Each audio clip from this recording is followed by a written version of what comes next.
Après des années de croissance soutenue et d'atteinte de sommets historiques, l'immobilier a traversé une période plus délicate et reprend des couleurs doucement. Nous vous faisons part de notre vision de la situation, vue du terrain, accompagnée d'experts mais aussi de personnes qui n'y connaissent rien du tout. En suivant ce podcast, nous vous présenterons des agents immobiliers de toute la France, de tous les réseaux ou indépendants, et également des entrepreneurs, des passionnés qui changent la vie des gens au quotidien. L'objectif de cette expérience est de vous partager nos passions, nos missions, comme nous les vivons, d'échanger et d'apprendre avec vous. Conscient de mes limites et soucieux de vous offrir le meilleur, je me suis entouré d'experts passionnés.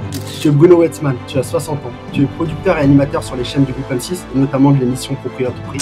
Exact. Je suis Mickaël Coelho, accompagné de Christophe Al-Youssef, et soyez les bienvenus sur Christophe Al-Youssef. Alors, non, t'étais un peu chanté avec non, nous, je, si tu voilà, alors ce que je vais faire, c'est que je vais y aller directement. Ça va être fait. Il y a eu un petit moment de gênance. Bon, bah écoute, Bruno, bienvenue bonjour. Bruno. Eh ben bonjour les amis, merci de me recevoir. Donc c'est la première, Oui, c'est la première. enfin avec la fausse toi. première en fait, hein, on est d'accord. Ah, Hein. mais c'est la vraie, c'est-à-dire que ceux qui sont venus avant, et c'était vraiment pour roder, de D'accord. manière à ce qu'on soit vraiment opérationnel pour te recevoir. Eh ben c'est gentil, c'est très gentil, c'est une très bonne idée en tout cas. Bah écoute, C'est un grand honneur de t'avoir. Vous connaissez tous les deux personnellement parce que Depuis plus de 15 ans presque, Ouais. hein, facilement. Hein. ouais, ça fait plus de 15 ans. c'est aussi long que ça. Ah oui, oui, oui. Il a été au début des affaires immobilières que j'ai entrepris dans la deuxième partie de ma carrière. Et il a toujours été là, présent, fidèle, D'accord. En même enthousiaste. temps, quand tu vas apprendre à connaître Bruno, tu verras qu'il a des idées absolument dingues et que tu me connais un petit peu, c'est pas possible pour moi de résister et de, Ouais, ça te stimule, et de ça pas se le rate faire. pas, Ah, moi, hein, ça me t'as stimule une petite complètement. idée, tiens, c'est pas possible, on y va. Justement, tu parlais de ta carrière, et tu peux nous en parler un peu de ta carrière? Alors, je commence à partir de quand? À quel âge? Quand c'est intéressant, c'est précis, non, mais s'il y a mais même des faits marquants quand tu étais plus jeune, qui Ouais. aujourd'hui, Non, mais après Ouais, la tu- libération de Paris quand même, parce que Oui. sinon ça va monter trop loin. Mais... Bon, alors, donc là, non, ce qu'on peut dire, c'est que j'ai commencé, quand j'ai fait mes études, je faisais mes études d'ingénieur, j'ai été DJ en même temps. Ça, c'est D'accord. assez rigolo à se noter. Vice-champion de France dans les années X, à peu près, qui étaient des années X aussi, d'ailleurs. Et donc, ensuite, j'ai fait un passage assez long chez Dassault comme inspecteur des travaux finis. Hein, c'est-à-dire que je m'occupais de vérifier si les choses étaient bien faites. Et donc, je me baladais un peu partout dans le monde. Donc, c'était un très bon premier boulot. Et assez vite, j'ai monté mes premières boîtes dès l'âge de 26, 28 ans, à la naissance de mon fils. Donc, donc la première boîte que j'ai montée, c'était une boîte qui faisait du GPS. Et donc, de 88 jusqu'aux années 2000, j'ai œuvré dans le monde du GPS pour importer cette technologie en France, qui était encore très méconnue. d'accord. Il n'y avait pas d'itinéraire, il n'y avait pas de... C'était Magellan, non, à l'époque? Non, il y a eu Magellan, Garmin, oui, mais c'est vrai. Non, mais les gens le savent pas, mais c'est vrai que tu as contribué à changer la vie des gens en Exactement. important en France. et en créant de nouveaux systèmes. Ouais, parce que tu t'es inspiré, si je me rappelle bien de ce que tu m'avais dit, du système de l'armée américaine, Voilà, c'est ça. et tu l'as importé pour la mettre dans une des premières voitures qui était Audi à l'époque. Non, c'était Renault. Renault, pardon. Renault, c'est pas mal. Il est pas mal, il suit quand même un petit peu, mais... Non, mais après, c'est c'était vrai en que c'est fin une de voiture. soirée. Non, alors en fait, il y a eu 3 étapes dans le GPS. Au début, le GPS, il n'y avait pas de satellite dans le ciel. Et il y avait que quelques satellites qui servaient pour les scientifiques, donc l'IGN, le LRBA, l'Observatoire de Paris, et donc qui se servaient du GPS comme référentiel de temps. Parce que pour avoir une position précise, il faut un référentiel de temps précis. Bien sûr. Et les horloges qu'il y a à bord des satellites GPS sont précis à 10-12. Donc, ça permet d'avoir un bon référentiel de temps. Et donc, ils se servaient ça de manière scientifique. Il y a même l'Observatoire de Paris qui mesurait la ionosphère de Jupiter avec les satellites GPS que je leur vendais. Donc, bon, voilà. Donc, c'était pour ça. Et donc, j'ai eu toute une partie vraiment ingénierie jusqu'aux années 2000, où ça a commencé donc avec ces GPS qui valaient une fortune, qui étaient vendus aux administrations françaises et aux centres scientifiques. Et ensuite, ça s'est vulgarisé petit à petit au fur et à mesure que les satellites GPS étaient dans le ciel, que les Américains les lançaient. Et pour arriver alors à l'importation de petits GPS de randonnée, on a fait les GPS à moins de 1000 francs avec le groupe Auchan. Voilà. Après, ça s'est miniaturisé. Donc, on a eu des puces GPS. Donc, on a commencé à fabriquer des systèmes de localisation et d'immobilisation en cas de vol. Et on a fait également les premiers systèmes de gestion de flotte qui étaient totalement développés dans la boîte que je dirigeais à l'époque. Et après quelques années, quelques difficultés, quelques succès, etc., le groupe Audi s'est intéressé à nous. Et dans les années 2000, on a vendu ça pour que toutes les Audi soient équipées d'un système de localisation pour éviter le carjacking et d'immobilisation en cas de vol. Donc le voleur qui prenait sa voiture, enfin la voiture qui n'était pas à lui, ou qui sortait la personne de sa voiture pour lui piquer, et faisait 50 mètres et s'arrêtait. Initialement, c'était pour les voleurs, alors c'était pas pour se déplacer encore. Non, c'était pas pour se déplacer. Alors en fait, il y avait déjà le programme Kerminat de Renault qui émergeait, mais les cartographies à l'époque, c'était pas la technologie qui était pas au point, mais c'était plutôt les cartographies qui étaient pas complètes. Et donc en fait, ces systèmes-là ont vu le jour. Moi, j'ai pas voulu. J'étais un grand visionnaire parce que j'ai pas voulu aller là-dedans. donc du coup, non, j'étais pas sur ce credo-là. Ouais. Il y en a d'autres qui l'ont pris. Voilà. Du coup, il y a un t'aurais pu. J'aurais pu. C'est comme même, DJ. Même un j'aurais dû, je pense. Mais...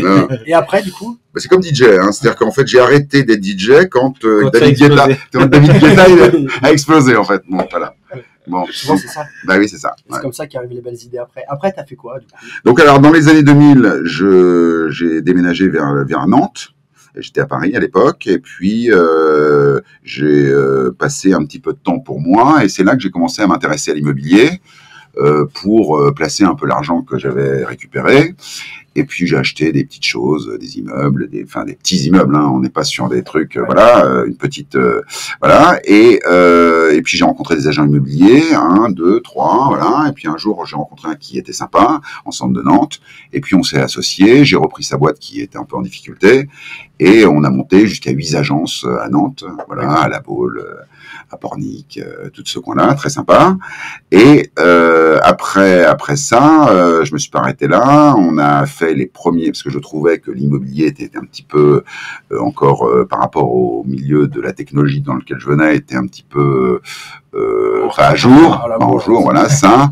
Bon, les agents immobiliers ne savaient pas envoyer d'emails, ils ne savaient pas prendre des photos, enfin, il y avait pas mal de choses comme ça. On sait toujours pas. Voilà, c'est ça, on ne sait pas, il y en a encore beaucoup. Et donc, on a créé une première société qui faisait pour la première fois des rendez-vous de prise de mandat sur de la pige immobilière, donc un call center. D'accord. On a monté une agence de com qui permettait aux agents immobiliers de mieux communiquer que ce qu'ils faisaient habituellement. Et puis, on a créé ensuite un moteur de recherche qui était une sorte de Google de l'immobilier. C'est à ce moment-là qu'on s'est rencontrés avec Bruno. Voilà, et donc qui était une idée assez novatrice, puisque quand on a commencé, on s'est dit, voilà, vous avez toutes les peines du monde, vous, agents immobiliers, à vous réunir depuis des années, vous essayez de travailler ensemble depuis des années, et vous n'y arrivez pas. Et ben en fait, moi j'ai une bonne nouvelle pour vous, c'est que ça fait quelques années maintenant que vous êtes déjà ensemble quelque part. Et donc tout le monde m'a regardé avec des yeux ronds. Je leur ai dit, vous savez, sur Internet, tous vos sites, en fait, ils sont sur au même endroit. Donc nous, ce qu'on a fait, c'est qu'on va faire un moteur de recherche qui va être à destination des particuliers, où en fait toutes vos annonces vont être réunies au même endroit, avec une recherche en langage naturel. Et puis on va créer parallèlement à ça un portail dédié aux professionnels sur lequel vous allez pouvoir faire de l'interagence par un mécanisme déjà de signature électronique. Et voilà, donc en fait, la baseline, c'était quand vous rentrez dans une agence, vous rentrez dans toutes les agences. Ce qui devrait être le cas en France. Oui, mais ce n'est toujours pas forcément le cas. Toujours pas, malgré toutes les belles initiatives de la MEPI, des fichiers communs, il y a toujours en quelque sorte des histoires politiques qui empêchent l'efficacité, la fluidité du business. Avec ce système-là, malheureusement, alors là pour le coup, j'étais trop en avance là. Oui.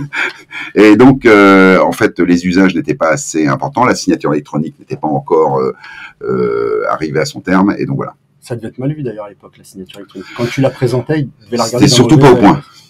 Mais les agents immobiliers étaient prêts à le recevoir déjà, ça? Oui, ouais. Déjà, ça commençait. Enfin, on parle pas non plus d'il y a 20 ans, hein, on parle c'était 2007. Ouais. Hein, donc, en 2007. Il n'y a pas 20 ans, il y a 17 ans. Ouais, il y a 17 ans. Oui, il n'y a pas 40 ans, pardon, je devrais dire. Ouais, voilà, donc, c'était, voilà. Et ensuite, on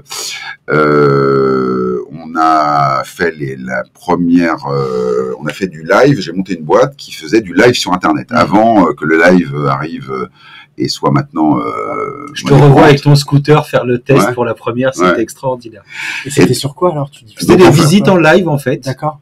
C'est ça. Ça s'appelait Imorox et c'était en fait une visite, des visites on crée pour les agents immobiliers, des chaînes de télé qui pouvaient se créer à partir de leur ordinateur, à partir d'un site qui était un site grand public qui s'appelait Blog Vidéo. Et donc le portail permettait aux agents immobiliers de programmer une visite comme on fait maintenant. Enfin, j'ai l'air de raconter quelque chose de fantastique, mais faut placer dans le contexte. En fait, c'était simplement un WhatsApp ou un FaceTime. Hein. Mais avant FaceTime, c'était pas simple en fait. Voilà. Et donc on avait développé la technologie de streaming originelle, hein, donc qui permettait de pouvoir faire ce genre d'application. Bouygues est entré dans le capital parce que c'était l'avènement de la 4G et on diffusait en live sur Facebook avant que Facebook lance sa fonctionnalité. Voilà, sa fonction live. On le faisait également sur YouTube avant que YouTube le fasse, etc. Et donc ça a dû les énerver un peu, mais donc nous on l'a fait. Voilà. Et là, pareil, un petit peu trop en avance encore. Trop tôt encore. Voilà, c'est-à-dire que les agents immobiliers n'avaient pas étaient encore dans, il n'y avait pas eu le Covid, donc ils étaient mais il faut rencontrer les clients, il faut le contact direct, etc. Mais en fait, ils n'avaient pas réalisé que finalement, avec un écran et de l'interactivité, on a déjà un début de relation humaine qui peut être intéressant, qui doit être complété par de la relation physique. Voilà. Et donc voilà. Et donc c'était un peu trop tôt, mais on a eu une belle aventure qui m'a permis d'arriver à la télé en fait. Puisque... Alors justement, avant qu'on aborde la page actuelle de ta carrière qui est à la télévision, je crois qu'on se rend compte que tu es très précurseur sur beaucoup de domaines, mais vraiment. Enfin, c'est-à-dire qu'il y a eu beaucoup de choses. Ça vient de quoi ça? Parce que moi qui te connais, je sais que t'aimes pas les choses établies, t'aimes bien un peu dépoussiérer, etc. Mika, t'es un peu comme ça aussi. Lui, il dit, il veut tuer les vaches sacrées. Ça, c'est l'expression de Michael. Il n'aime pas quand il y a des choses, c'est comme ça, c'est pas autrement. Moi, je dis, avant, c'était les gros qui tuaient les lents. Maintenant, c'est les rapides qui tuent les lents. Pardon, les gros qui tuent les petits. Et maintenant, c'est les rapides qui tuent les lents. Voilà. Et donc, c'est quoi alors? Qu'est-ce qui c'est quoi? Tu as des idées? Tu réfléchis après comment on les fait? En gros, je pense que je suis un peu hyperactif du boulot, donc j'aime bien en quelque sorte je suis pas motivé tellement par l'argent. Je suis plus motivé par les innovations. C'est peut-être mon cursus d'ingénieur, etc. Et comme j'ai un petit sens du business aussi, j'aime bien coupler les deux. Et j'aime bien faire plaisir autour de moi. J'aime bien créer des aventures humaines. J'aime bien qu'il y ait quelque chose tout d'un coup qui émerge, qui est un peu nouveau. J'aime bien porter quelque chose. Et porter quelque chose. Dans le bon sens. Voilà. Et comme j'aime bien aussi convaincre, c'est une de mes caractéristiques. J'aime bien essayer de convaincre quand j'ai une idée, de la mettre en application. C'est souvent en quelque sorte beaucoup d'énergie à créer et à amener des équipes pour les faire comprendre dans quelle mouvance on veut aller. Ça veut bien faire adhérer avec l'expérience. C'est même pas convaincre, c'est vraiment faire adhérer. Faire adhérer. On va vivre un truc tous ensemble. Voilà. Et en général, je suis très convaincu par les idées et j'ai une petite faculté de réussir à les mettre en application, avec ou sans argent. Donc, il y a eu des moments où j'avais de l'argent, où j'avais eu des idées, et j'ai aussi une petite faculté de réussir à démarrer des affaires de pas grand-chose. Avec l'idée et du mouvement. Avec l'idée, le mouvement, une certaine technicité pour lever des fonds, etc., etc. Et donc, au fur et à mesure de mes expériences, j'ai appris à naviguer avec les banquiers, avec les investisseurs, avec les fonds d'investissement, avec la gestion de personnel, s'entourer des bonnes personnes, essayer de trouver les personnes qui correspondent au projet à l'instant T. Enfin, ça me motive beaucoup. Et comment t'es passé du coup de cette idée-là à se dire tiens, maintenant on va aller à la télé, on va tout passer à la télé parce que c'est un autre métier complètement. Le challenge il devait être fou parce que alors moi je suis un homme d'opportunité. D'accord. Donc en fait, le truc à la télé, c'est vraiment un truc d'opportunité. C'est une façon de vivre les événements et de saisir les opportunités quand elles se présentent. Depuis un petit moment, avec mon ami Casado, on parlait de télé, on avait des petites velléités de télé, on avait quelques idées qui tournaient autour de ça, et notamment parce que quand j'ai créé cette boîte de streaming vidéo, on avait créé pour le fun un petit studio de fortune, hein, avec des caméras et des bouts de ficelle, des webcams. Pas d'argent, comme tu disais. Pas vraiment d'argent, mais disons qu'on streamait et on a fait le premier live, la première émission live, avec à la tête de l'émission, c'était pas moi qui présentais, c'était Emeric, qui maintenant est devenu un animateur relativement célèbre. Il est tous les dimanches sur Skyrock, et puis il est consultant chez France Télévisions pour tout ce qui est musical. Et le gars est très performant, enfin très talentueux. Et il est venu me voir un jour en me disant, voilà, j'aimerais bien, je vois qu'on peut faire du live sur Internet aux États-Unis, etc. J'ai vu que vous aviez cette technologie. Est-ce qu'on ferait pas quelque chose ensemble? Et on a monté un studio de fortune et tous les dimanches, on recevait toute la planète urbaine de Paris et de France, avec les minettes de télé-réalité qui arrivaient en maillot de bain avec des boas autour de la tête, autour du cou, Manu Dibango, 1995, Orelsan qui n'était pas encore connu, qui ont fait un duo après être venus dans les studios. On était dans des bureaux qui étaient une ancienne école de danse, donc il y avait beaucoup de place, donc ça discutait beaucoup à l'étage avant d'être filmé. Et puis Bigali, on a eu toute la planète urbaine, beaucoup de rappeurs, beaucoup d'influenceurs, Mister V, enfin j'en oublie, voilà. Et donc on a fait ça pendant 1 an. Voilà, à se marrer tous les dimanches. On emmerdait les voisins d'ailleurs souvent, parce que c'était dans une copropriété, donc les bureaux étaient au rez-de-chaussée d'une copropriété. Ils se demandaient ce qui se passait quand ils voyaient les petites nymphètes qui arrivaient en maillot de bain au mois de décembre avec un boa autour de la tête. Ça fait bizarre. Pour Madame Michu, si tu veux. Je me rappelle pas avoir été invité à ces émissions. Non, par contre, ça c'est un grand regret de ma vie. Ouais. Sur le pas toujours pas.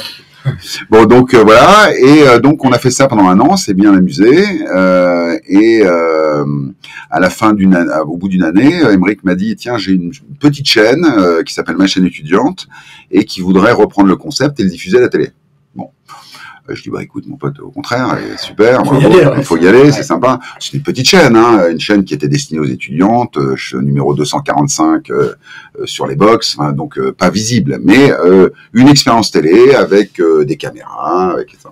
Et je lui ai dit, vas-y, et donc il y a été, il a fait la suite de ce qu'on faisait sur Internet, il l'a fait donc à la télé. Mais du sur coup, cette sans petite toi chaîne, sans moi, d'accord, complètement. okay. Et donc, au bout d'un an, de la Web Réel TV, il m'a appelé en me disant, Bruno, comme tu es le producteur originel, c'est la dernière de l'émission, est-ce que tu veux bien venir pour témoigner, etc. Donc on est venu, je suis venu, et j'ai rencontré le patron de cette chaîne qui avait plus des velléités à faire marcher ses écoles de formation. Il n'y avait que des étudiants là-dedans qui filmaient. Et en fait, la chaîne était assez indigente en termes de programme. Et quand j'ai vu ça, j'ai commencé à discuter avec le directeur de la chaîne, le mec qui était à la tête de l'antenne, etc. Et je leur dis, mais vous n'avez pas d'émission, c'est pas normal, moi je suis producteur. J'étais pas producteur du tout. Quoi. Donc voilà, on peut le dire maintenant, il y a prescription. Voilà. Et donc je lui ai dit, non, mais nous on a des tas d'émissions, il faut quand même faire des choses. Et nous on a une émission immobilière en tête, on va faire rencontrer, je sais pas d'où j'ai sorti ça. Mais t'es même pas dans la tête, hein, carrément l'émission. Non, rien du tout. Et j'ai dit, voilà, et je dis, on a une émission en tête, ça serait, voilà, ce serait un talk show, on ferait venir un pont de l'immobilier, on mettrait un mec du Jamel Comedy Club en face et on regarde ce qui se passe. Ça va être drôle, ça va clasher, ça va être marrant. Ça a vu le jour, ça? Ouais, ça s'appelle En mode appart. Ah oui. En mode appart. Et donc on a fait ça avec les moyens. Donc ils nous ont mis à disposition des moyens télé. Olivier à ce moment-là, donc on a un peu peaufiné notre truc. Et puis quelques semaines plus tard, on était à l'antenne. Puis après, on a trouvé des sponsors. Comme on a un peu le sens du business, on a rentabilisé un petit peu nos passages. On a vu un peu tous les mécanismes de régie publicitaire, de comment on faisait pour aller sponsoriser une émission. Et puis on a passé 2 ans très agréables parce qu'en fait, on bossait très peu et on gagnait pas mal d'argent. Mais sérieusement, hein, c'est une des périodes de ma vie où j'ai pas beaucoup bossé. Tu t'es amusé, je me suis amusé, voilà.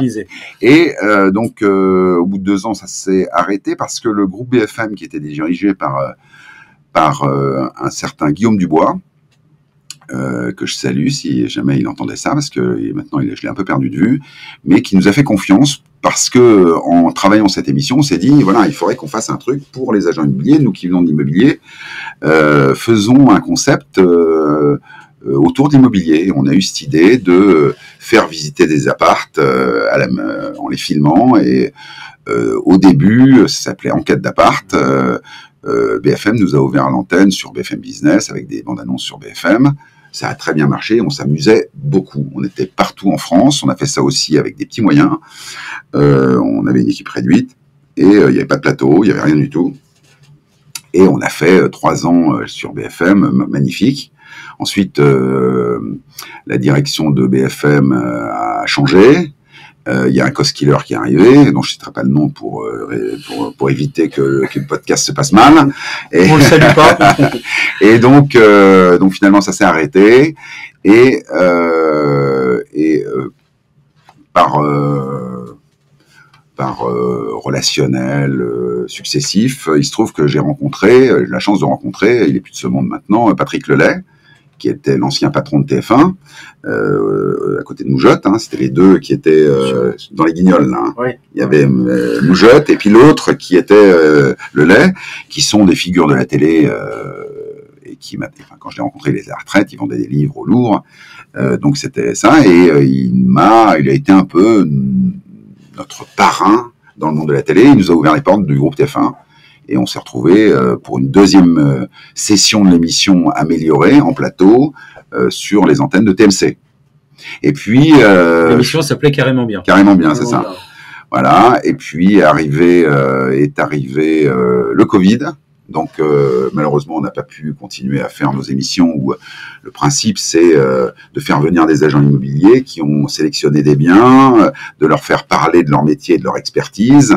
Et bien évidemment, pour pouvoir parler de biens, mais il faut aller les filmer. Et quand le Covid est arrivé, ça s'est arrêté net. On pouvait plus aller filmer les biens, donc ça n'avait plus de sens, ni pour les agents immobiliers, ni pour nous. Et donc l'émission s'est arrêtée. Et à la fin du Covid, le groupe TF1 m'a rappelé pour recommencer l'émission. On a recommencé avec maintenant l'émission qui s'appelle Proprio à tout prix. Proprio à tout prix. Tous les deux. Voilà. Mais il est expert. On se connaît depuis. Non, mais tu y es aussi, toi. Depuis Coming to, ouais, je suis chroniqueur dans l'émission. On en parlait un peu aussi. Et donc on a fait. Alors on avait une petite frustration avec le groupe TF1 parce qu'on était, je dirais, un peu déconsidéré, pour être tout à fait clair, puisque on était dans les cases du téléachat. Et le téléachat en télé, c'est comme les magasins hard discount à côté du magasin de centre-ville. Voilà. Donc en fait, c'est pas très très prestigieux. C'est souvent relié à des gens qui s'occupent pas de l'antenne, qui sont plus des businessmen et qui ont envie de faire de l'argent, ou qui rentabilisent des cases qui sont pas bankable pour la publicité. Donc finalement, l'émission a eu du mal à percer sur le groupe TF1. J'ai été un peu frustré et déçu de ça. Et chemin faisant, le groupe M6, qui est en fait la chaîne de l'immobilier, s'est intéressé de très près au sujet. Et aujourd'hui, depuis octobre de cette année, de l'année dernière, nous sommes sur le groupe M6 avec un accompagnement du groupe M6 que je salue, très appuyé, et de plus en plus appuyé d'ailleurs, voilà. Puisque on a déjà entre le début au mois d'octobre et aujourd'hui évolué dans la programmation du groupe, voilà. Puisque maintenant on est en diffusion tous les dimanches à 11h sur Sister. C'est ça. Et voilà, donc c'est un vrai magazine de l'immobilier. On passe d'une émission de téléachat à une émission de flux, qui en fait est vraiment une émission d'information sur laquelle on ne fait plus de business. On peut pas vendre des appartements dans le magazine. On met en avant les agents immobiliers qui viennent. Et c'est un des concepts forts de cette émission, c'est de donner une tribune aux agents immobiliers qui n'en avaient pas jusqu'à maintenant. Sur le groupe M6, il y avait déjà une expérience extrêmement bonne de Stéphane Plaza, mais qui avait en quelque sorte concentré sur lui l'intégralité de la lumière. La différence avec Stéphane, c'est que nous, l'intégralité de la lumière, elle est partagée sur tous les consultants. Sur le terrain, et sur tous les consultants qui sont au nombre de bientôt 100. Voilà. C'est une de mes questions, justement. Une centaine d'agents immobiliers répartis sur toute la France, qui sont des agents immobiliers triés sur le volet, avec qui on aime bien travailler. Ça fait une formidable famille. Ouais. Les gens échangent. On est comme une petite communauté, je dirais très familiale. Qui grandit tous les jours. Oui, oui.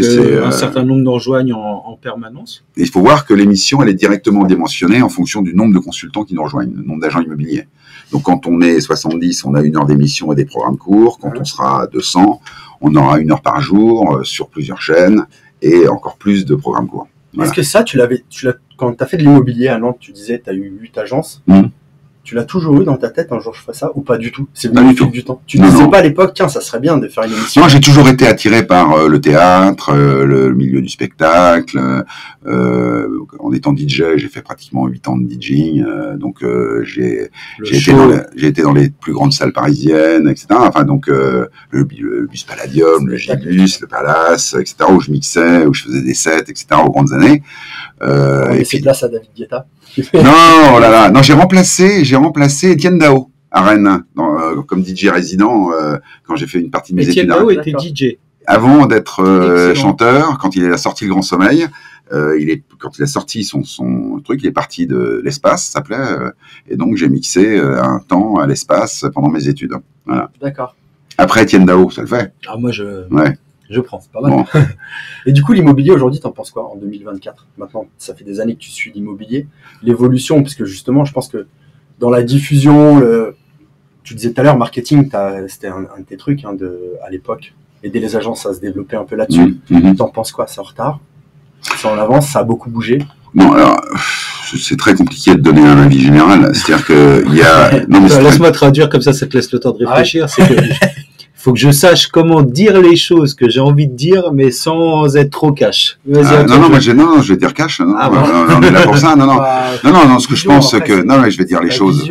Non, mais clairement, il y a toute une génération d'agents immobiliers qui ont pris le virage numérique et qui commencent en quelque sorte à comprendre qui sont les nouveaux clients de l'immobilier.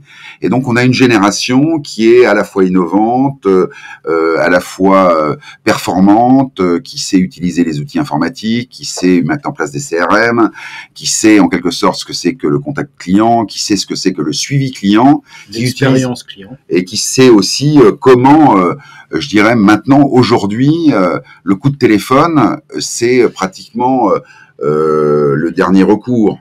C'est soit on rencontre la personne, soit on l'avertit au travers de plateformes numériques, au travers de mails. On le dérange pas pour lui dire tiens, est-ce que tu as bien reçu? Je t'informe que j'ai fait 2 visites. Non, j'ai un intranet où j'informe mes clients en temps réel que le truc, et le gars va un peu comme pour la télé d'ailleurs. La télé a changé aussi. On peut pas déranger les gens aujourd'hui. Aujourd'hui, les gens ne veulent pas être dérangés et ils veulent pouvoir consommer l'information aussi bien qu'ils choisissent. Qu'ils choisissent eux. Donc c'est valable pour la télé, mais c'est valable aussi pour les services, pas seulement dans l'immobilier. Donc parfois ces jeunes oublient un certain nombre de fondamentaux. Donc voilà. Donc ensuite, moi je suis toujours révolté par cette hégémonie de réseaux, de personnalités dans l'immobilier qui font plus de politique que de service client. Politique, voilà. Donc en fait, c'est un milieu qui, au niveau de la base des agents immobiliers, c'est considérablement, je dirais, rajeuni. Il y a beaucoup d'énergie et puis à la tête, il reste encore beaucoup d'inertie. Je parlerai après d'un truc que j'ai découvert où j'étais pas trop pour quand j'ai découvert ça, c'est les réseaux de mandataires. Je trouve que cette mouvance de réseaux de mandataires a ses limites et certainement, je dirais, devra se réguler parce que on peut pas avoir 50 000 personnes ou des anciens bouchers qui deviennent agents immobiliers comme ça en claquant des doigts. Moi, je disais coiffeur, mais boucher aussi. Voilà. Mais en revanche, force est de constater que cette méthode de mandataire permet à des agents immobiliers de plus en plus, des agents immobiliers qui sont des agents immobiliers performants, de réduire leurs coûts, d'être en adéquation avec ce que la demande du client. Avoir une agence aujourd'hui, ça coûte très cher. Ça demande, avoir des salariés, c'est beaucoup de responsabilités. Et travailler chez soi, finalement, avec le Covid, on a appris que ça marchait très bien. Bien sûr. Ouais. Et donc, ceux qui sont, je dirais, qui comprennent ce que c'est que le métier d'agent immobilier, qui l'ont exercé avant et qui tout d'un coup deviennent mandataires, sont extrêmement performants et leur résultat leur permet de vivre beaucoup plus confortablement qu'une agence qui aurait les mêmes performances, par la méthode de partage d'honoraires et l'accès à l'ensemble des services dans des packages qui coûtent entre 0, il y a même des 0 et 500 euros. 500 euros par mois, alors qu'on sait que sur des portails nationaux pour diffuser une annonce, c'est déjà rien que ce poste-là, c'est 1 000 euros. Bien sûr. Si on le fait sur 3 portails, ça fait 3 000 euros.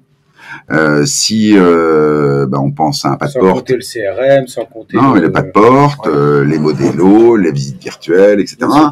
Donc il y a quelque chose qui se passe autour de ça, qui est une forme d'ubérisation du métier, qui a ses limites. Alors faire attention, quand on fait appel à un mandataire, on regarde si c'est un vrai bon agent immobilier, mais force est de constater qu'il y en a de plus en plus de très bons. Mais malheureusement, ça s'accompagne d'un grand nombre qui restent pas et qui crèvent la dalle. Mais alors, justement, mais quand rien à faire là aussi, ça fait le tri de toute façon. C'est des personnes qui essayent puisque c'est un Eldorado, puis après, il reste pas dedans. On le disait l'autre fois avec Arnaud, ça dépend avec qui tu bosses en fait. Si tu rentres dans un truc de mandataire et que tu as quelqu'un qui s'est bossé, qui t'accompagne, qui me donne la passion, qui lui-même se lève parce qu'il a envie de faire le métier, et bien le faire, c'est pas juste de le faire, et que tu es dans un réseau de mandataires, on parlait l'autre fois de la formation. Il y a des années en arrière, on disait qu'on pouvait pas former avec du e-learning, mais tous les réseaux. Nous, on a été dans un réseau, moi j'étais dans un autre réseau, et on disait c'est pas possible de faire une formation en e-learning. Et aujourd'hui, tout le monde le fait. Et personne leur a rendu leur lettre de noblesse, par contre. Parce que se faire taper dessus, ils ont pris. Par contre, personne n'a jamais dit, eux, ils ont ramené ça. Ils ont ramené une autre façon, une autre approche. Mais parce que il y a quand même des limites et des choses à régler. Mais je sais que dans l'émission, ça, c'est un nouveau virage qu'on a pris, que tu as pris, c'est justement maintenant de faire participer des mandataires indépendants, ce qui n'était pas le cas effectivement. Au début de l'émission, c'était interdit. Mais j'imagine que tu les tries sur le volet du coup. On les trie sur le volet, et puis dans l'émission, on est la télé. Ce qui compte, c'est les personnalités. Quels sont le professionnalisme, l'envie de faire bien, l'envie de participer à une aventure télé. Et malheureusement, il y a encore beaucoup d'agents immobiliers qui croient tout connaître et qui savent rien. Et qui viennent en prince, ils savent trop, et qui viennent en prince, qui sont empêtrés dans leurs anciennes méthodes et qui n'ont aucune capacité à ouvrir leur esprit vers d'autres horizons. Et donc cela, on ne veut pas. Que ce soit des mandataires, ou des agents immobiliers traditionnels. On a beaucoup d'agents immobiliers traditionnels qui nous disent non, mais moi je regarde pas la télé. Donc ça tombe bien parce qu'on fait pas l'émission pour toi en fait. On fait l'émission pour ceux qui regardent la télé. Donc moi je fais pas de réseaux sociaux et je travaille beaucoup sur les réseaux sociaux. À côté de ça, je suis pas le genre à le consommer trop les réseaux sociaux. Parce que c'est un outil, c'est pas parce que c'est de la consommation personnelle. Tu reprends mon travail où tu mets des papiers dans les boîtes aux lettres où je fais ça. Je préfère faire ça. Bien sûr. C'est mieux, tu parles, t'échanges, ça n'a rien à voir.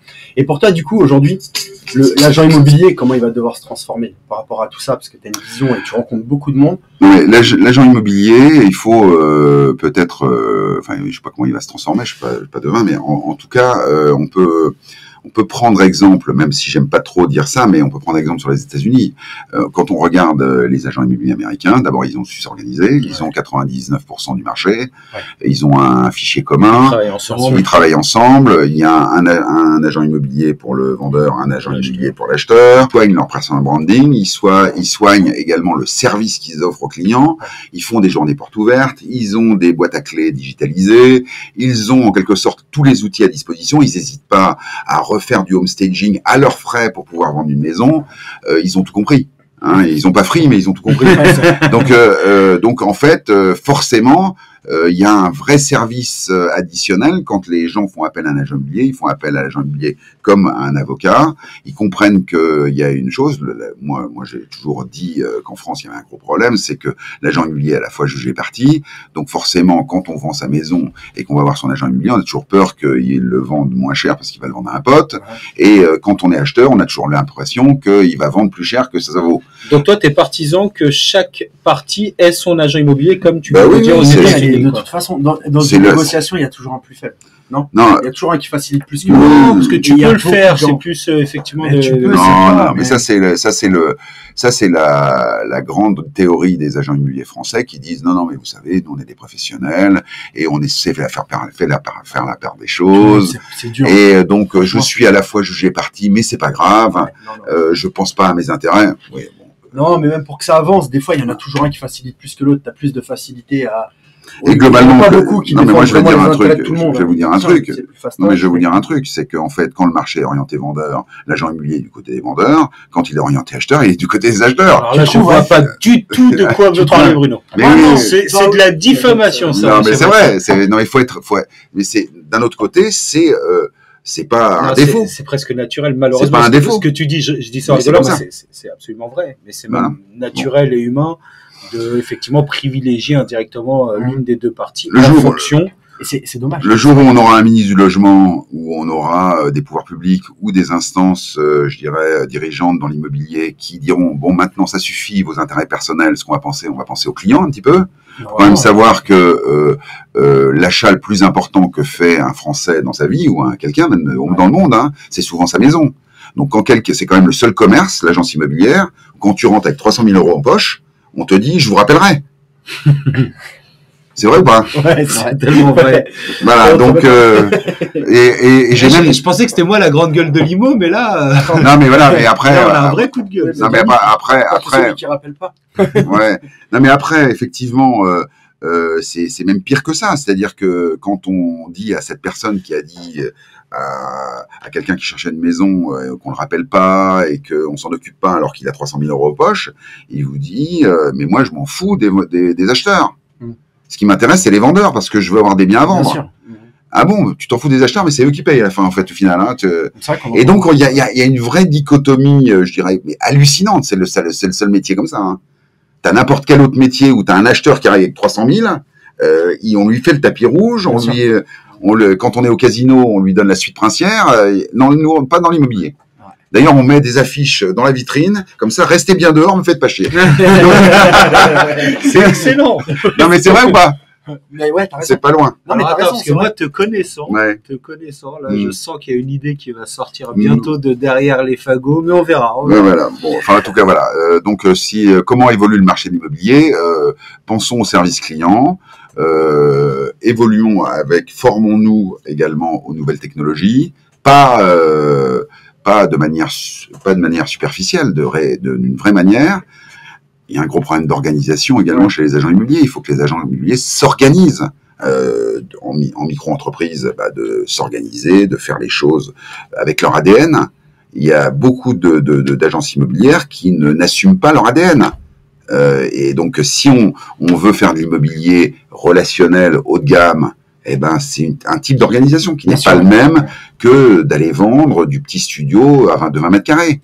D'ailleurs, on le voit bien, les succès, c'est les organisations qui sont thématisées, nichées, et voilà.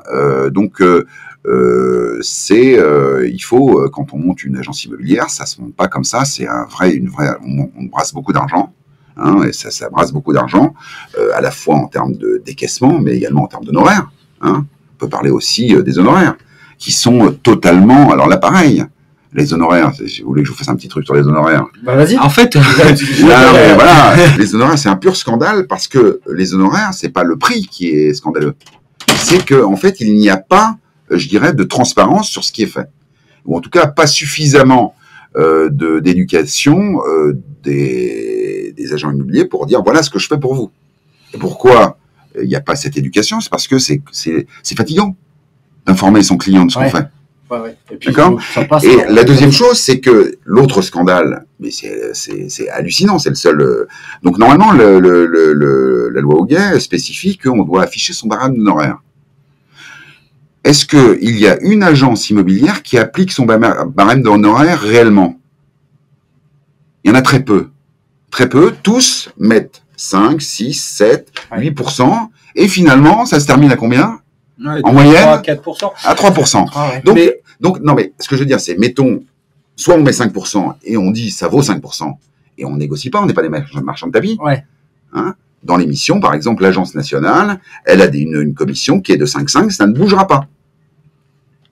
D'accord? Ça ne bougera pas. Si le gars, il veut pas faire appel à l'agence immobilière et aux experts qui sont de l'émission, bah, tant pis qu'il aille à des trucs à 2% ou à 1%. Bien sûr, ça, on va revenir bien évidemment sur l'agence propriété à tout prix, mais jusqu'à il n'y a pas longtemps, on était obligé de respecter notre barème, et un grand réseau de mandataires dont tu parlais tout à l'heure a fait sauter cette loi parce que justement, comme ils sont nombreux sur tout le territoire. Je ne suis pas d'accord avec toi, non, c'est de la langue de bois, mon Christophe, excuse-moi. Ah, c'était une obligation légale, Bruno, à un moment donné. Oui, c'était d'afficher. Mais de le respecter. De respecter, ouais. Alors, ça ne veut pas dire que tout le monde le respectait. Personne ne le respectait. Il fallait que tu personne ne le respectait. Ce qu'on faisait, bah, l'acheteur venait ou le vendeur venait, il disait, monsieur, vos 5%, c'est pas possible.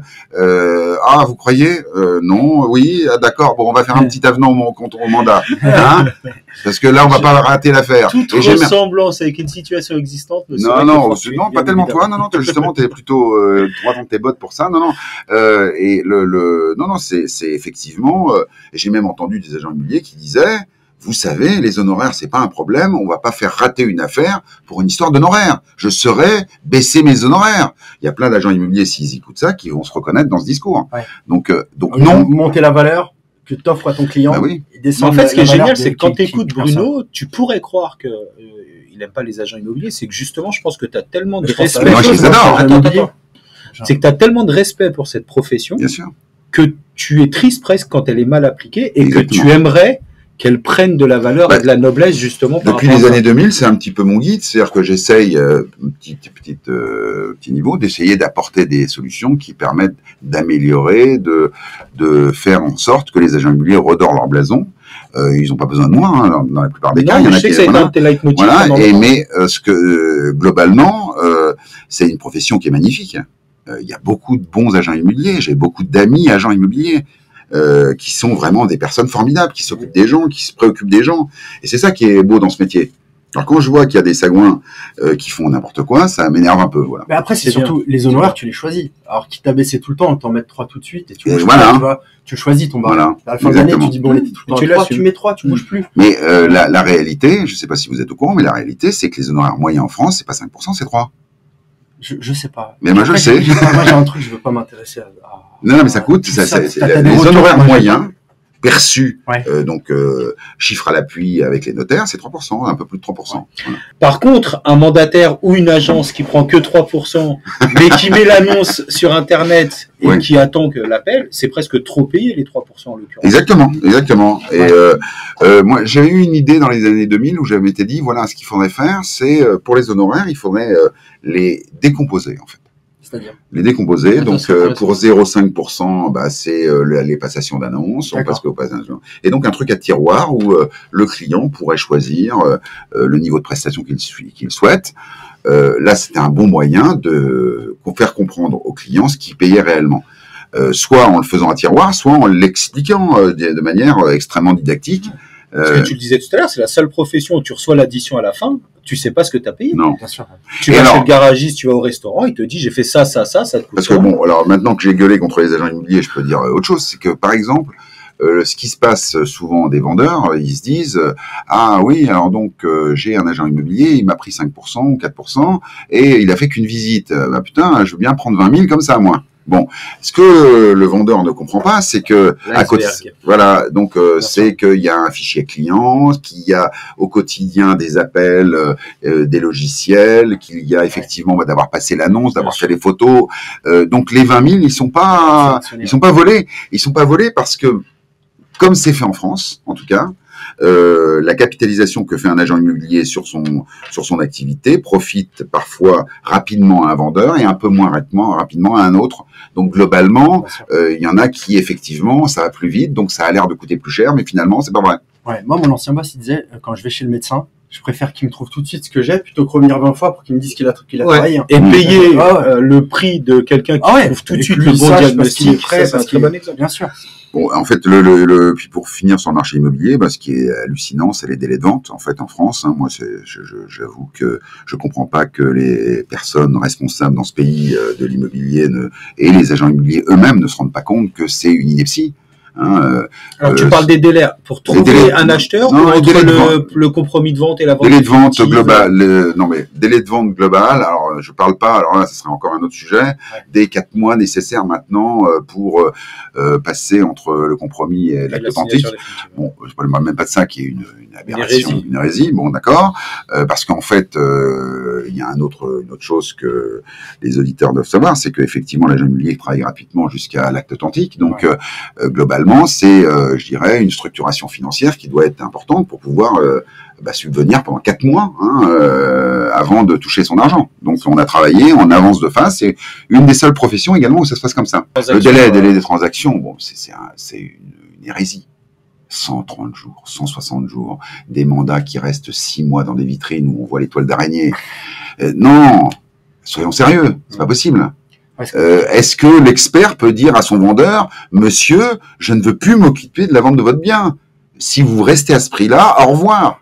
C'est compliqué. Parce que tu es dans un marché où d'autres personnes vont dire c'est. Non, mais c'est une. Mais moi, je compliqué, dis. Ça veut pas dire qu'il faut pas le faire. Non, je t'ai pas dit qu'il fallait pas le faire. Je te dis juste que lui, il aura un message et quelqu'un d'autre va venir lui dire l'inverse. Bien sûr. Pour le client, c'est toujours pour le client, je m'en fous maintenant. C'est que le client, il va toujours avoir quelqu'un qui va lui dire c'est pas grave. Et il aura envie de rassurer, il va se dire on y va. C'est pour ça que je dis que c'est une question d'organisation et de structuration, je dirais, de la pensée, je dirais, des gens qui font l'immobilier. C'est que, très bien, je dis moi à mon vendeur, que je suis agent immobilier, monsieur, vous n'êtes pas au prix, ça va pas se vendre. Normalement, je suis expert, je dois lui dire. J'ai un devoir de conseil, je ne peux pas lui dire que ça vaut plus cher pour lui faire plaisir. Si j'ai un autre agent immobilier qui va lui dire « Monsieur, vous inquiétez pas, je vais vous le vendre 30% au-dessus de ce qu'on vous a dit », et que c'est pas vrai, qu'est-ce qui se passe? Eh ben en fait, le gars effectivement prend le mandat, si le vendeur est un peu naïf, et qu'est-ce qui se passe? C'est là où il y a la toile d'araignée. Il se passe rien, ça se vend pas. Ça se vend pas.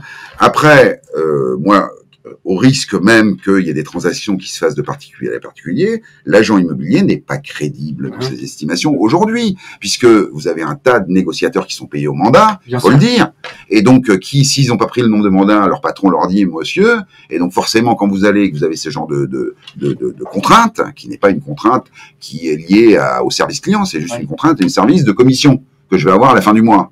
Donc ça t'en connais des agences comme ça? Moi, j'en connais pas. Mais il y en a de m'en parle. Alors je sais, je disais pas de chez nous, mais oui ou non? Est-ce qu'on a des négociateurs, des jeunes, mon Christophe, toi qui connais bien le sujet, qui sont pas payés au mandat? Si. Voilà. Il y a des réseaux même qui partagent, tu as des négociateurs spécifiquement sur la rentrée de mandat qui sont payés au nombre de mandats et d'autres qui s'occupent que des acquéreurs. Donc effectivement, c'est un schéma. Et puis même, tu as la pression du manager de rentrer des mandats, même si t'es pas rémunéré au nombre de mandats, tu sais que si t'as pas rentré 10 mandats ce mois-ci, tu risques de te faire lourder. Donc tu vas rentrer la quantité. Je sais pas qui nous écoute, hein, mais moi je dis aux propriétaires, quand vous prenez un agent immobilier, challengez-le sur un mois. Les mandats exclusifs sur un an, c'est une douille. Je le dis, c'est une arnaque totale. Ça sert à quoi le mandat d'1 an ou le mandat de 3 mois reconductible pendant 1 an, etc. Ça sert simplement à l'agent immobilier de ne pas avoir, au moment où il prend le mandat, à dire au client le vrai prix de son bien. Parce que qu'est-ce qu'il va faire, l'agent immobilier? Il va prendre le mandat, d'accord? Il va le mettre sous sa table, bien au fond du tiroir. Il va en ouvrir un coffre. Et il va attendre que le vendeur l'appelle et lui dit, monsieur, mais comment ça fait que j'ai pas de visite? Là c'est compliqué, et donc, on va mettre 6 mois. Horrible comment c'est vrai. Hein. Mais bien sûr que c'est horrible. Mais bien sûr que c'est vrai. C'est pendant 6 mois, on va avoir en quelque sorte une frustration de l'agent immobilier, puisqu'il va quand même avoir un peu bossé, il va avoir mis une annonce pour faire plaisir au vendeur. Ouais. On va avoir une frustration du vendeur, qui est plus qu'une frustration. C'est-à-dire qu'on le met en danger parfois même. On le met en danger, et puis surtout, les agents immobiliers pâtissent de cette image. Bien sûr. Donc en fait, on contribue en quelque sorte à dégrader l'image de l'agent immobilier en ayant ce genre de pratique. Et même une frustration de l'acheteur, si je puis me permettre, qui a envie d'acheter le bien, mais au juste prix, alors que on l'a fait croire au vendeur que ça. Moi, je le dis souvent, il n'y a plus de gogo aujourd'hui à l'ère d'Internet, à l'ère des réseaux sociaux. Les pigeons, c'est terminé. Si, j'en ai encore parce que ça marche encore quand même. Non, ça marche plus. Il y a des gens qui aiment bien. Tiens, mes équipes, je leur disais quoi, justement par rapport à ça. Je lui disais, tu me prends pas le truc. Il me dit, ouais, 20% dessus. Je dis, mais tu peux pas dire oui. Le mec, mets-toi à sa place. Il se dit, ce gars-là, il est assez bête pour prendre un truc 20% dessus. Normalement, le vendeur, il se dit, il veut être payé. Donc il se dit que toi, quand tu fais ça, c'est que tu crois. C'est que tu crois. Et à partir du moment où personne se dit, bah, il croit aussi, tu vas rester 6 mois. Le gars se dit, il pense quand même qu'il y a une chance qu'il soit payé. Et c'est le message que tu lui envoies. Et comme il croit que tu y crois, bah lui il y croit. Et puis tout le monde, ça y est, après c'est fini, tu t'enlises. Donc là, avec Christophe, dans le cadre de l'émission Propriété à tout prix, puisque là on s'adresse non plus aux vendeurs, on s'adresse aux téléspectateurs, il est hors de question de donner des prix de biens quand on les annonce dans l'émission, qui sont pas les vrais prix. Et avec l'agence PATP, on a décidé donc d'être un peu précurseur dans l'assainissement de ce genre de comportement. C'est-à-dire que nous, c'est très simple. Il y a, je dirais, une éligibilité des biens pour passer dans l'émission. On est en train de passer les accords avec les portails pour tester les annonces immédiatement après la prise de mandat, pendant 7 jours. S'il n'y a pas d'appel, je vous le dis, si vous voulez passer votre bien à la télé, eh ben il passera pas. Parce qu'en fait, s'il n'y a pas d'appel, c'est que le marché n'est pas prêt à acheter votre bien. Donc ça veut dire qu'il ne faut pas l'acheter, il ne faut pas le vendre, il ne faut pas s'en occuper. Pas dans ces conditions-là. Voilà, pas dans ces conditions-là. Donc soit on baisse le prix, on essaye de voir si ça réagit mieux, soit on oublie, on met en location, ou alors on continue à l'habiter parce qu'on est en train de rêver. Voilà. Et tout à l'heure, tu en parlais justement de cette initiative, qu'on allait revenir dessus et... De l'agence Propriété. Exactement, ouais. Bah, c'est ce que c'est une agence nationale qui en quelque sorte a pour vocation de sélectionner des biens qui vont passer dans l'émission de manière saine, de manière équilibrée, pas à charge des vendeurs, pas à charge des acquéreurs. Moi, ce qui m'intéresse, c'est le principe du business, c'est la loi rencontre de l'offre et de la demande. Si j'ai quelque chose qui est vendable, je vais avoir des acheteurs en face, quel que soit, je dirais, le contexte économique. Ouais. Aujourd'hui, les agents immobiliers ont pris cher en 2023, mais il y a quand même eu 850 000 ventes en 2023. C'est-à-dire le même niveau qu'en 2018. Donc, il faut m'expliquer en 2018 pourquoi ils se plaignaient pas. D'accord? Donc, effectivement, c'est plus difficile. Les prêts, les machins, etc. Les acheteurs sont plus regardants, nanana. Mais tout ça, c'est du pipeau. Parce qu'on est dans un après. Parce qu'il y a quand même 850 000 ventes qui se sont faites. Au Portugal, ils disaient les grosses vaches. Et après, il y a eu les vaches maigres. Et c'est tout. Voilà. C'était les périodes. Oui, voilà. Non, donc, il y avait beaucoup plus d'agents immobiliers en 2023 qu'en 2018. Donc, c'est vrai que le gâteau était le même, mais on était plusieurs à se le partager. C'était une période qui était difficile. Ouais.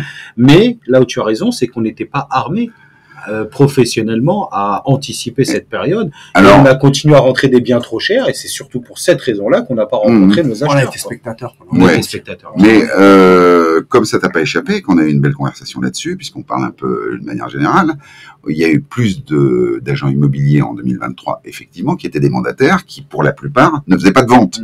Donc le nombre d'agents immobiliers opérationnels n'a pas changé. Tu as raison. Voilà, donc en fait, on est en train de pleurer pour rien, c'est-à-dire que les gens qui ne se font pas préparer, l'immobilier, pour ceux qui font de l'immobilier comme toi depuis très longtemps, c'est cyclique. Il y a eu la crise de 2008, il y a eu la crise en 2022, voilà, 92, etc. Donc il faut savoir se préparer. Quand les affaires sont dures, il faut savoir avoir pris s'être préparé à ça, augmenter et se renouveler quand c'est difficile, se démarquer par rapport à ses concurrents. D'ailleurs, les agents immobiliers qui sont dans l'émission, c'est une manière de se démarquer parce que effectivement, passer son bien à la télé au moment où on le vend, c'est quand même assez, je dirais, hallucinant. Ça existait pas. On est en 2024. Voilà. Donc voilà. Donc et ça ne se fait nulle part ailleurs dans le monde. Même là-dessus, tu as été précurseur. Aujourd'hui, il y a d'autres agences un peu connues qui passent sur les chaînes télé, mais c'est toi qui as inventé le concept en fait en réalité. Non, celui qui a amené l'immobilier à la télé, c'est Stéphane. En France, je parle. Stéphane Plaza, on peut pas lui retirer ça. Il a rendu l'agent immobilier sympathique, etc., etc.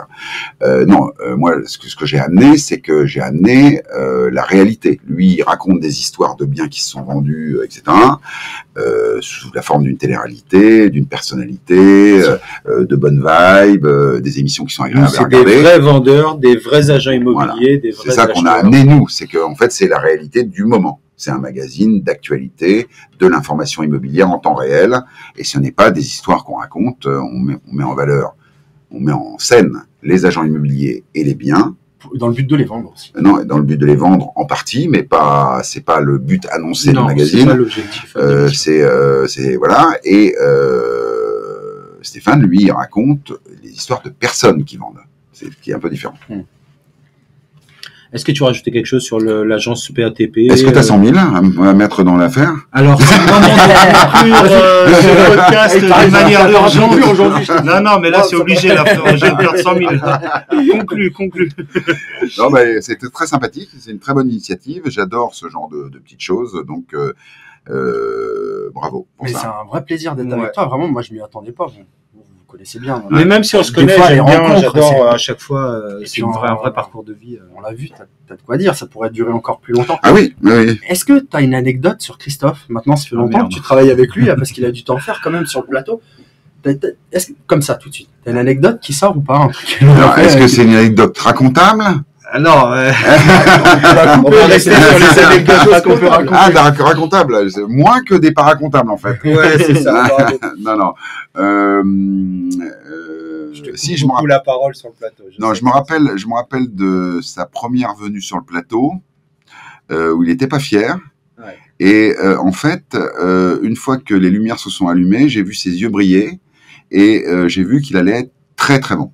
Voilà, et donc ça a été pour moi, j'ai cette image-là de Christophe où en fait je me suis dit tiens, le gars il emmène pas large, mais par contre il a envie vraiment de le faire. Ah, tu le mets dans le bobsleigh, ça fait plaisir. Il est parti là. Voilà. En tout cas, aujourd'hui je m'éclate et je te remercie encore de me laisser cette opportunité. Écoute, c'est un plaisir. C'est super, c'était super de t'avoir écouté. Et puis j'espère qu'on pourra en faire d'autres. Ouais. Je vous raconterai d'autres trucs si vous voulez. Bisous. Ouais. On prévoira d'autres choses. On laisse la place à Will Smith. On laisse la place à Will Smith. Il faut qu'il l'éteigne. Merci Merci Bruno. Allez, Sorry.